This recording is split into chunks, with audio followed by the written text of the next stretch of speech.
दिल्ली में जो पहला काम मुझे किसी ने दिया तो वो अज्ञे जी थे। सच्चिदानंद हीरानंद वात्स्यायन अज्ञे, इतना बड़ा नाम, वो सिर्फ लिखने में बड़ा नहीं था, वो वाकई बड़े थे। और अज्ञे जी ने, जब मैं उनसे मिलने गया तो उन्होंने कहा कि तुमसे बात करते हुए मुझे लगा कि कला में तुम्हारी रुचि है, तो तुम कला के बारे में लिखो। तो मैंने लिखा और वो, मुझे विश्वास नहीं हुआ कि वो अगले दिन अखबार में छप गया। अज्ञे जी जब नवभारत टाइम्स छोड़कर जाने लगे तो मैं, जाहिर है मुझे लग रहा था कि एक एसोसिएशन है और वो बहुत बड़े थे, मैं बहुत छोटा था, लेकिन एक जुड़ाव जैसा महसूस होता था, तो बहुत दुख हुआ इस बात का। लेकिन मुझे किसी ने बताया कि अज्ञे जी तुम्हारे लिए कुछ छोड़ गए हैं, वो ले लो।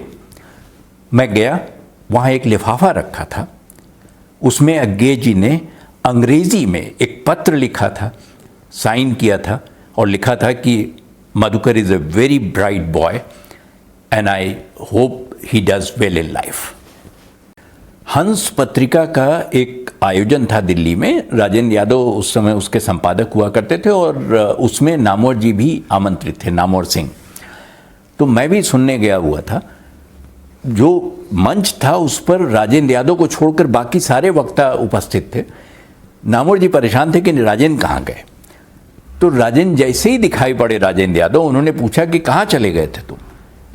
तो राजेंद्र यादव ने कहा मैं नीचे गया था। उनका माइक खुला हुआ था और नामवर जी को यह मालूम था कि माइक खुला है। उन्होंने बड़े जोर से उनसे कहा कि और कितना नीचे गिरोगे, नीचे जाने का कोई सीमा नहीं होती है, एक बार नीचे जाओगे तो नीचे ही चलते चले जाओगे।